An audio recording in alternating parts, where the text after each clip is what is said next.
I couldn't do intermittent fasting, or because I'm over 50, I can't lose weight. Lie. Total lie. In 9 days, I've lost 6 pounds.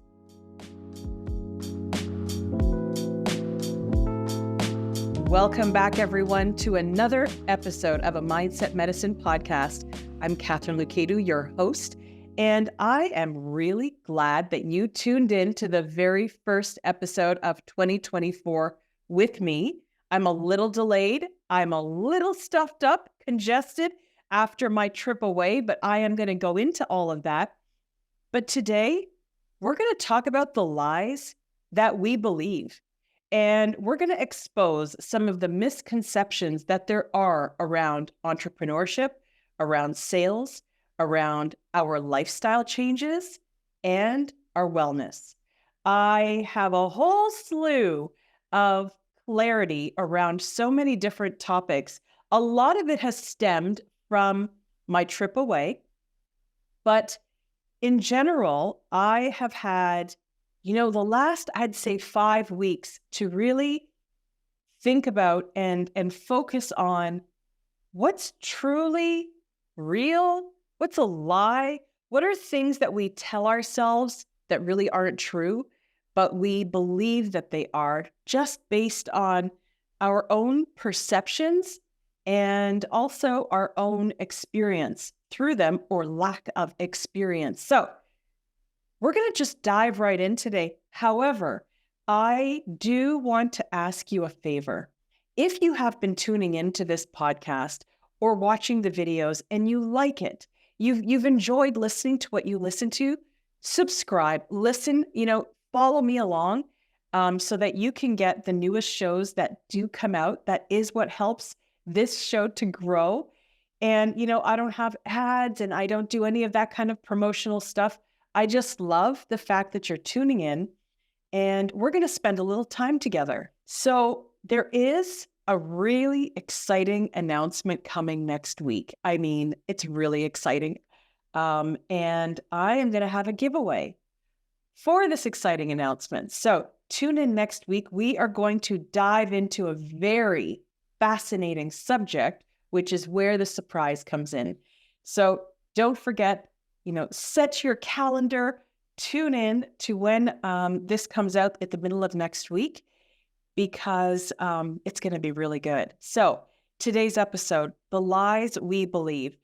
Well, where did this come from? These are some lessons that I learned while I was in Costa Rica for 9 days at the beginning of this year. So I got back 2 weeks ago. It is I've heard and I've been wanting to visit Costa Rica since I was 20, a long time now. We don't need to say how old I am now, but it's been a few decades that I have wanted to visit this beautiful country. So I really wasn't sure what to imagine that it would be like. You read things online, and then I was in all these Facebook groups, which I don't know if that's a really good idea or not. Because what happens is you start taking in all this judgment and people's opinions about this country. And, will you be eaten alive there? Are there venomous animals and snakes and tarantulas? And you start thinking like, oh my God, where am I going? But I decided to mute all of that and say, no, we need to find out for ourselves what this beautiful country is actually like. So what we did is we decided to stay in 3 different locations there, each very different. So when we got there, we decided to stay in a place called, oh my gosh, it's a volcanic area just north of Liberia. And we stayed on a volcanic ranch with hot springs. And these hot springs are generated from the volcanic heat under the earth.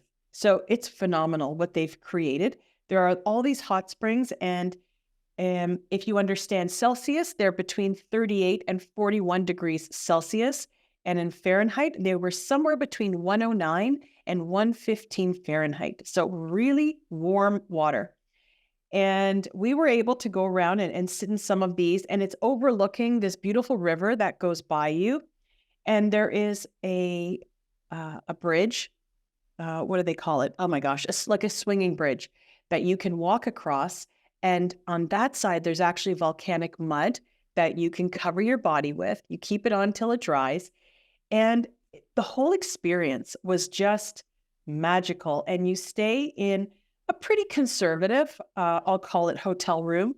Um, but when you wake up the next morning, to me, this is what the most phenomenal part of my trip is, I find in Canada, with the weather and it's been overcast and the snow and the cold, your eyes don't really pop open with excitement here in the wintertime. You're kind of sitting there thinking, okay, time to get up. But I found my eyes popping open at 5 a.m. and you're listening to the sounds of parrots and monkeys and all these beautiful natural sounds like right outside your window. How could you not want to get up, open the door, and just wait for that crack of dawn to start illuminating the sky? It was so magical. So I did that right on day one. Even though I was a little bit tired from our flight, it was so worth it. I took lots of video. If you'd like to see any of the videos, send me a message and I'll send you a video of what some of those sounds were like. It was so soothing to the mind, the body, and the spirit. And a lot of what we're going to talk about today is that, because I do have to be very honest with you. When I left for that trip, I have to say that I was probably pretty tense. Maybe built up stress from all of 2023, from the roller coaster of the real estate market, from the roller coaster of just the way that the environment and the economy has been going. This is what we call our winter season. And I don't just mean literally, but figuratively. When a country is going through a recession or, very challenging times with cost of living, and whether you are experiencing it or the people around you are experiencing, or possibly the people you are doing business with, clients, customers, people feel the pinch. So whether we realize it or not, all of that affects our body. Our bodies are energy. We are biological. So everything around us affects us, whether we believe it or not. And you'll know that it affects you if you start paying attention to your body, to your heart rate, to your blood pressure, to your skin. When I left, I had rashes and my skin was so dry. All of these things are symptoms of stress. Always being bloated after eating. No matter what I eat, I could drink a glass of water and my stomach would bloat. So generally speaking, although a person may appear to be very healthy, sometimes we don't even realize what our environment is doing to us. And it's definitely not for us unless we pay attention, and then it becomes a warning signal. And you all know, if you've been listening for a while, I do have a history of heart attack, stroke. 2023, I had skin cancer. All of these things are environmental factors, whether it's people, places, or things. So let's talk about the lies, okay, that we tell ourselves. I told myself in 2023 that I was healthy. I was on my treadmill every single day, 6 days a week for 40 minutes. Then I would work on weights and so on. For the last 2 years, I have barely been able to shed a pound, even with watching my weight, walking on the treadmill 6 days a week, being super careful, no fast food, no sodas, barely alcohol. Like I'm textbook, really doing everything I'm supposed to do. But here's what I know. If your body is stressed, under stress, feels stress, whether you realize it or not, nothing is really going to change within your body. And I've always kept a very strong mindset. My mindset is very healthy. Probably the healthiest part of me is my mindset. So I do realize that a lot of these things need attention, but you find yourself, and maybe I'm just talking to myself here, but tell me if you agree. You find yourself in a bit of a loop where you're trying to be really, really good, really healthy, but nothing seems to work. And then that starts weighing on you. Now, what I don't do is I don't go backwards with my food. Oh, well, I'm not losing weight, so I may as well just indulge in. I don't really do that, but I do get very frustrated. So let me fast forward now to this trip I took to Costa Rica. So I've told you about my first day. And breakfast on the first day, of course, was trying new things. And that's what we did. But here is what really stood out to me was two things. One, the sheer friendliness and kindness, and I mean genuine kindness of the people who we encountered everywhere, whether we encountered them at the airport, whether they were driving us to the rental car place, at the rental car place, at the first hotel, anywhere we went, people were genuinely kind and helpful. You were never putting anyone out of their way by asking a question. There was no attitude. It was the most refreshing thing that I have seen in a very long time. So after that, it was the food. It was so fresh. When you can taste the pineapple and how juicy it is, I mean, what a pineapple really should taste like, and not what we tend to eat here in North America, which really doesn't always taste like the fruit is supposed to taste like. Sometimes there's no taste at all, right? So that was one of the things that really stood out to me right from day one, was just how accommodating everyone was. And when we were checking out of that hotel, I said to my husband, I said, well, we're going to be on the road now for about an hour and a half, 2 hours until we get something to eat. Why don't I go to the bar and ask if they'll make us 2 fresh fruit smoothies? So I asked him if he can make them. He's like, oh, of course I can. And I said, well, it's to go. And he thought that for a minute. He's like, okay. So he just gave me 4 plastic cups. Instead of 2 large glasses, he had 4 plastic cups. So here's another lesson: the simplicity. We make everything so complicated in North America, with the fancy cups and the fancy straws and whatever. He just handed me 4 plastic cups that had smoothie in them, charged me for 2 because normally they would be in a large glass. And I just put them in the cup holders. We held the other glass and we were drinking that as we were driving. When you go to a country which almost feels like they're behind about 20 years, something happens. And that's where these thoughts and ideas started coming into my mind about these lies that we convince ourselves of. Like we need certain things. We actually don't. So let me, fast forward a little bit, and I'm going to go to our beach. So we are sitting on Tamarindo Beach, which is a very popular beach destination, and it's where people go surfing. It's a very crowded beach, and it's probably one of the only crowded beaches that were in that whole area, because everything else, you feel like you're there by yourself on a beach. They're very natural, not commercialized. So we get our chair on the beach.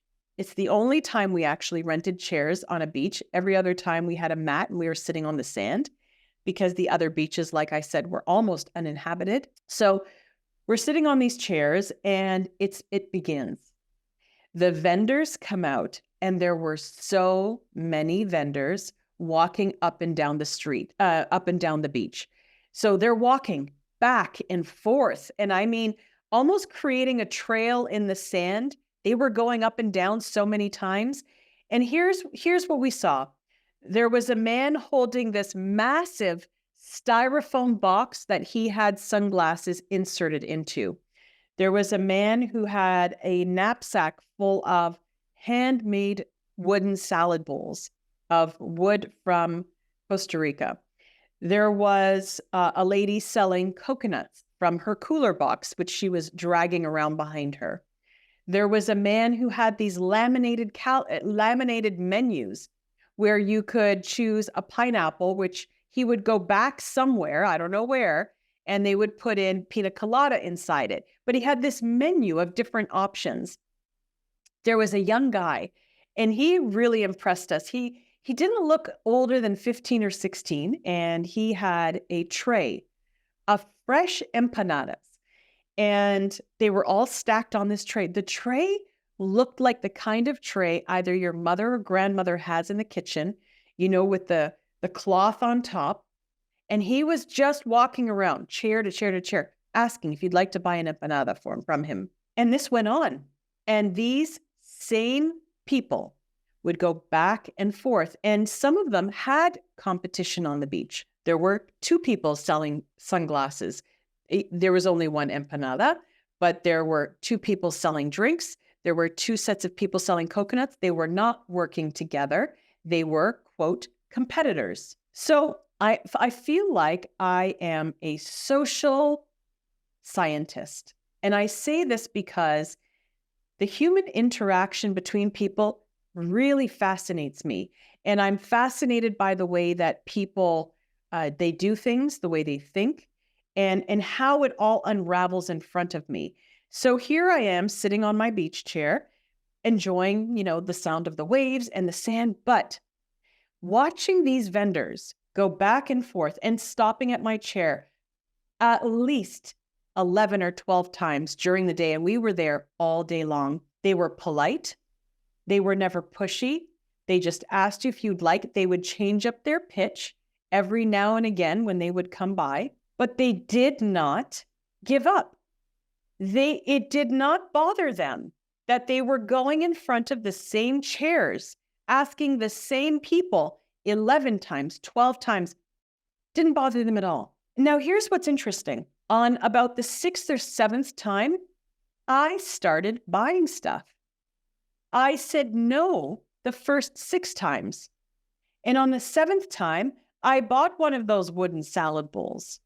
On the 8th time, I bought this very pretty wooden piece of art that says Pura Vida, which is, life is good, life is simple, from this young man. And this went on. I bought from these vendors, but I bought on the 6th time, on the 7th time, on the 8th time. So let's talk about sales.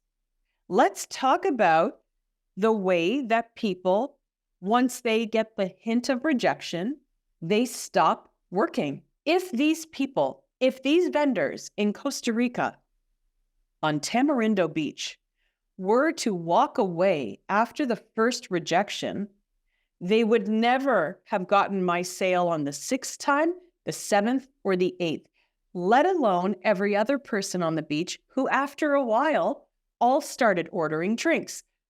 The boy with the tray of empanadas was empty. It was empty after 2 hours. So there is something to say about resilience. There is something to say about persistence. And there is something very big to say about not taking everything personally. It's very important that if you are in sales, sales is not about rejection. And I wrote a social media post about this. Sales is not about rejection. Sales is about getting the timing right. The problem with a lot of people in sales is they're waiting for the client or the customer to do business with them when they're ready. But in fact, that is a myth. A client or customer is going to do business with you when they are ready, not when you are ready and want the business. And that is why there is something called a pipeline. There is something called prospecting, which is why we're preparing the groundwork for people. These vendors walked back and forth, each time changing their pitch a little bit to see if they could entice you in a different way. And do you know what they looked for? They looked for little glances from you. If you just looked up a little bit, if you gave them a little bit of a smile, they knew that you were on your way to making a decision, but it didn't stop them from coming over and over and over. That, my friends, is sales. It's about timing. And it is about the timing of the client or the customer. And are you there at the time when they're ready? Those vendors were there at the time I said, you know what? I am going to buy one of those pictures. I am going to buy the salad bowl. I left with 2 bags of items that I had purchased from my chair. I did not go to the beach that day thinking I was going to be coming home with 2 bags of things from the beach, but it's what happened. So the lesson here is to stay in front of people. Stay in front of people you wish to do business with, because they will come around, but at the right timing. There is a quote from Thomas Edison, and it says, "Our greatest weakness lies in giving up. The most certain way to succeed is to always try just one more time." And we know Thomas Edison's story. He didn't find electricity or the light bulb on the first try. It was countless tries, tens and tens of times, trying over and over. That is what these vendors did. So I'm going to carry on a little bit with some other lessons that I learned while I was there. And another one I realized was, I mentioned that the people on the beach were competitors. They were not actually working together. And do you know what I saw while they were passing each other? They were smiling. They weren't angry at each other. They were smiling. They were talking about people and how much they had sold. They weren't saying, you're selling that, so you go to that end of the beach and I'm over here. They were literally passing each other on that same route on the beach, smiling, laughing, chatting with each other. There is a lesson to be learned from that. And the lies that we tell ourselves about competition is that we cannot be in the same ecosystem together. I know in real estate and a few other industries, when you talk about working for a competitive brokerage, a competitor company, something happens with people. And it appears that you shouldn't really know each other. You shouldn't collaborate. And the point that is missing is that we are all doing the same thing. And we are each not for everyone. And that doesn't really sound like English, so I'm going to explain that a little bit. Just because, for example, you sell real estate does not mean that every person out there wants to buy a house from you. You may not have the personality or character that jives with what that person is looking for. So just because you happen to have a sales title does not mean that every person will buy from you. So it's okay for you to know other salespeople. Nothing's going to happen. There's no business being taken away from you if you're not out there looking for business. These vendors weren't losing business to other vendors if they themselves weren't trying to get business. We look at competitors in the market and we say to ourselves, oh, they're this, they're that, oh, look, they work for that company. Or look at the way that they do business. Why don't we just switch that up and say, what do I need to be doing so that I can get the business that I need to get? How about we just stop worrying about what other people and other companies are doing and just worrying about following the process that we need to follow to get the business? When you put blinders on, or you decide that we're all able to work in the same market and not everyone is going to like our approach, Not everyone may want to work with us. That's okay. There is actually enough business to go around. Those vendors on a very simple beach are a testament to that. Those that worked very hard were able to make more sales. End of story. You reap what you work for. It's really that simple. So the lies that we tell ourselves that it's because they work here, or it's because they drive that car, or it's because they wore those clothes. No, actually, it's just because they worked. End of story. They worked hard for the business that they're getting. So how do you compete with that? You simply go back and let's talk about in today's world here in North America or wherever you may be. If you don't know how to get more business, then that is what you should be focusing on. Not the people who do have the business, but how can you get more business? What is it that you have to do? Maybe it's your level of service. Maybe it's the value you're offering people. Maybe it's the way that you're doing business. Maybe there is a step you are missing. I know coaching entrepreneurs, coaching salespeople, coaching leaders, that there are always gaps because once I start asking the questions at the beginning of our calls, I begin to uncover what's missing. And it's really not that hard to find the gaps, but no one's asking you the right questions to find out what's missing. Is it the database? Is it emails? Is it follow-up? Maybe it's the way you're speaking to people, the communication. Maybe it's your approach. Maybe it's a lack of social media. Maybe it's too much social media. Maybe it's the kind of stuff you're putting on social media. There is an answer for everything. But unless you take a step back and look at it as a whole, or have someone do that for you, you may not realize where those gaps lie. So one more thing about that particular trip, one other observation I saw was work ethic when no one was watching. This is an interesting one. So I told you I was waking up at 5 a.m. to watch this beautiful sunset come through the trees. The howler monkeys are doing their thing, and the parrots and all the birds were chirping, just phenomenal. But here's what I noticed at the first place that we stayed, at the second place we stayed at. So the second place we stayed at was almost like what they call an eco hotel. And there were 8 individual houses that almost looked like a tree house, but they weren't in a tree. They were elevated though.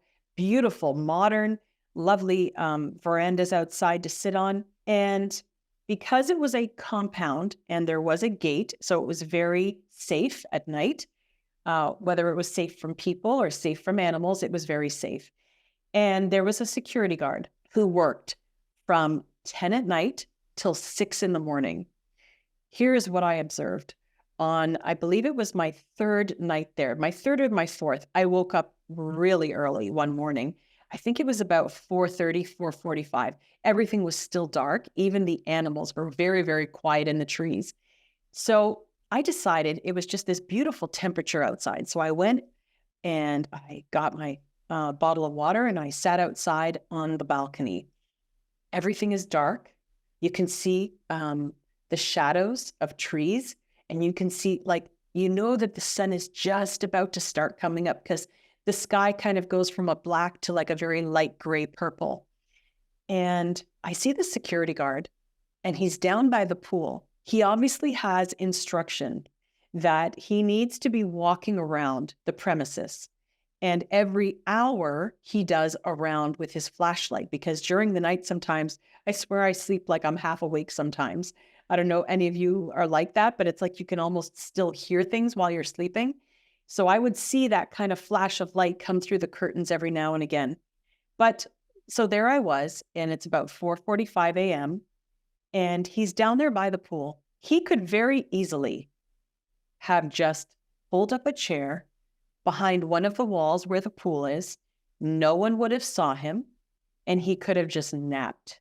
I mean, think about it. It's pitch black. He does not have access to the interior building. His only job is to walk around the premises every hour and make sure everything is fine. I watched him for the last hour of the day. So he's been awake now for, I don't know, was it 8 hours, 7 hours outside all night long? He did not sit on that stool. He continued to walk around. And I thought to myself, here is a person who could easily sit back, close his eyes, and do nothing. But he obviously had a loyalty to his job.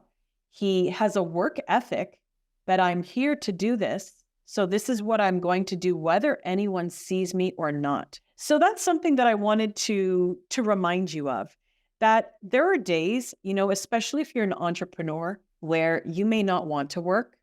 You may not want to do those things that you need to do every day. So whether it's following up with people, maybe it's the video that you have to make, maybe it's the social media posts that you've said that you will post consistently and consecutively so that you stay in front of your desired customer, whatever it is, and you decide that you just don't feel like it, I want you to remember that it's in those times that when you can still do it, even when you don't feel like it, that is what a true entrepreneur or a true professional is doing things when no one's watching, when you don't feel like it and you don't have the motivation to do it. That is when it counts. So I'd love you to remember that. So something else now. When I started this, I said that we were going to talk about the misconceptions of entrepreneurship and sales. We've talked about that. There are two other topics that I want to touch on, which are lifestyle changes and your wellness. So here's something really, really interesting. So I told you that while I was there, my body was beginning to relax. And as it relaxed, here's what I started to notice. As I relaxed, I was on my phone less. I unfortunately took very few photos and videos, no selfies, because I was just so engrossed in this beautiful country that I was in. It didn't cross my mind.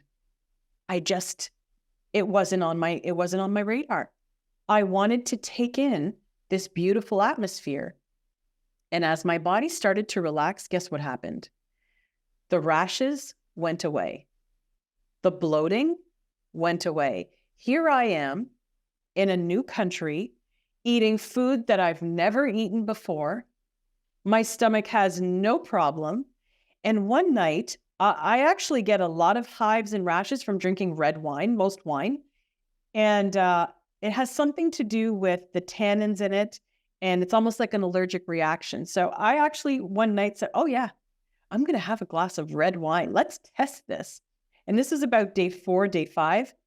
Nothing happened. No hives, no rashes, nothing.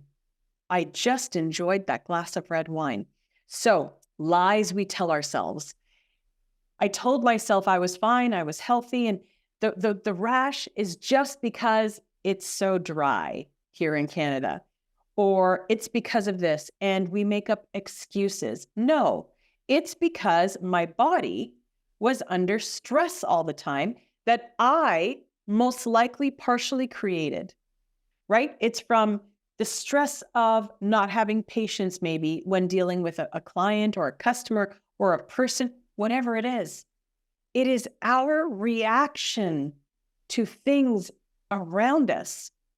Do you know that we have absolute control over how we react to everything that happens in front of us? 100% control over it.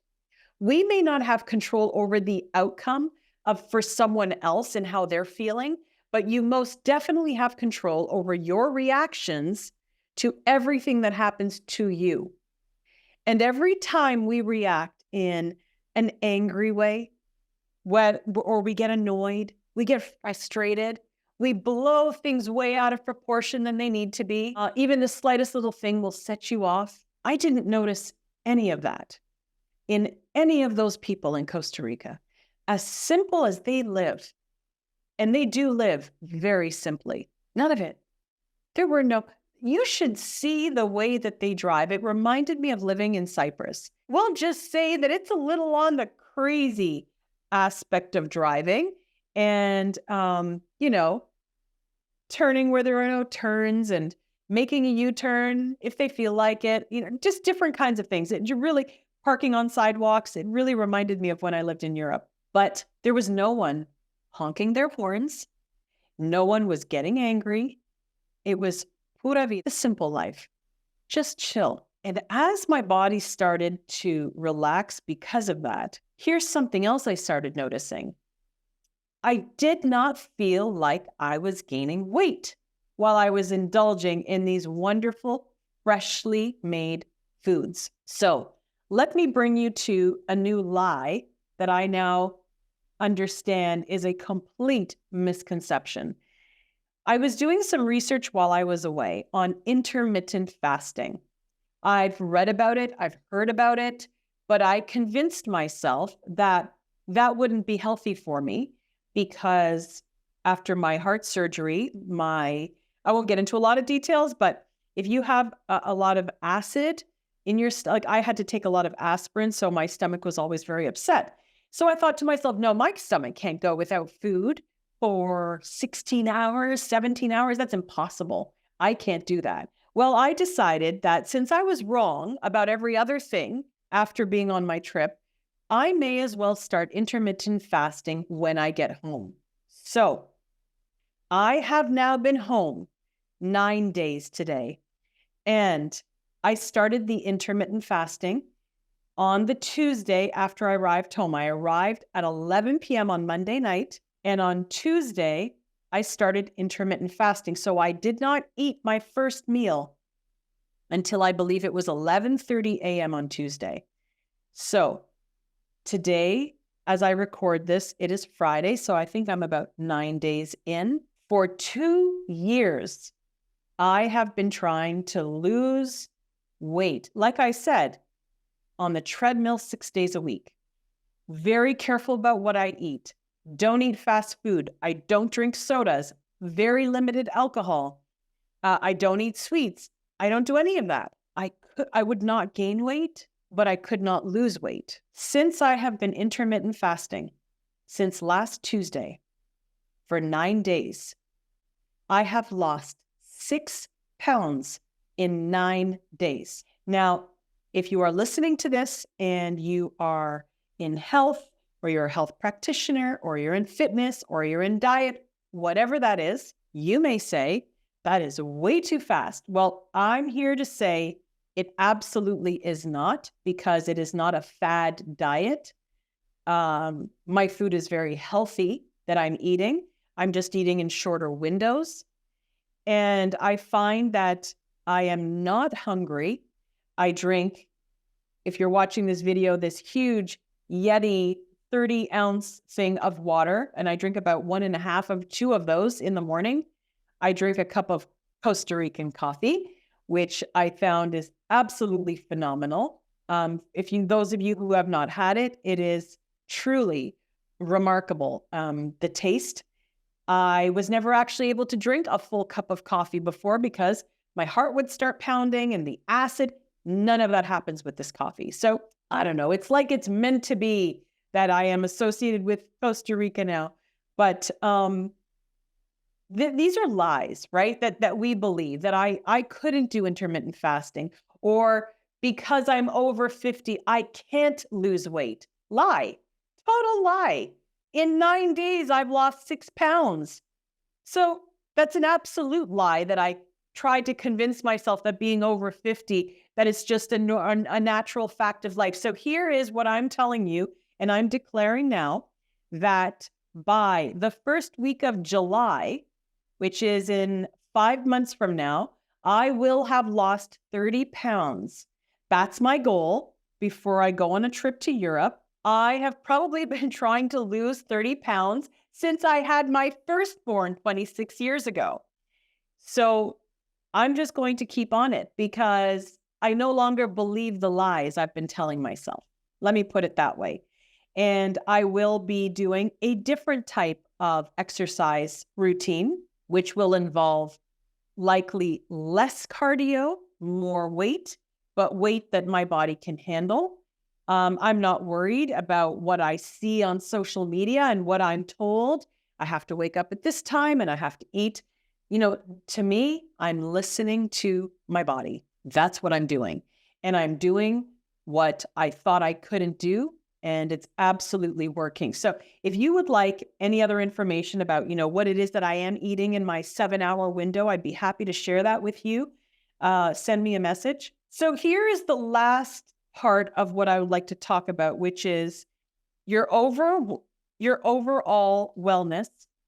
And I want to talk about the fact that in 2024, I would like you to throw out the window any misconceptions that you have of things that, at the beginning, they're not misconceptions, right? They're just things that we believe. So if you believe that losing weight is difficult for you, I want you to stop that now, because it means you just haven't found the right way yet to trick your body into believing that you actually can lose weight. I think that's what's happened with me. There has now been a switch that's been turned on, which is why this is working. And if you're watching this on YouTube, you can watch the transformation week over week until I get to July, and we'll see what happens. But the clarity, I don't have a foggy mind. I think you'll see by my complexion and my eyes, everything is very open, very clear. So that's one thing. I would like to go to the misconceptions about business. Okay. So competitors, we're not worried about competitors in 2024. How about that? How about we just work on our own process in what we know we need to do to get business? And if you're not sure what those processes are, that's where you need to get a coach. And a coach isn't an expense. It is an investment, because what a coach does is they fast forward our trajectory. So what may take you 2 years to accomplish on your own will probably happen in 7 months with a coach. It's fast forwarding how long everything will take, the outcome that you want to get to. So if you want to get from A to B in your business, hiring a coach will fast forward that trajectory. And really, this is in all aspects of everything. If you are in a slump, if you are feeling stuck, if you know that there are gaps somewhere in your health, in your mindset, in your life, you just don't feel like you're 100%. Maybe it's in your relationships. There's something missing. There's a gap there. Maybe it's in how you view life. As a mindset coach, what I've learned is that the way you see things is typically the way they will unravel. So if by nature you feel negativity, you feel that people are against you, you feel that perhaps people don't like you, or you have a hard time getting to become friends with people and so on, this may just be your mindset that needs a shift, and you need help to create that shift. That is also what I do. I help to create a shift around how you look at money, how you look at business, how you look at health, how you look at your personal life. I believe in a holistic way of living, meaning we can't just look at life with one lens of business or one lens of relationships, and this is how they are. I'm going to open you up in your perspective to see that there may be so much more you hadn't even considered, another way of thinking about things. So here we are, first podcast at the end of 2024. Don't go anywhere, because I just wanted to remind you that next week's episode is going to be amazing. We are going to talk about a very controversial, but very popular topic right now in the marketplace, in the world. And I've got a surprise for you. And there will be a giveaway. So tune in to the next episode. It's going to be amazing. Until then, I wish you a really incredible 2024. It has the makings of everything you want to happen this year. You just have to decide it's going to happen. I'll see you next week.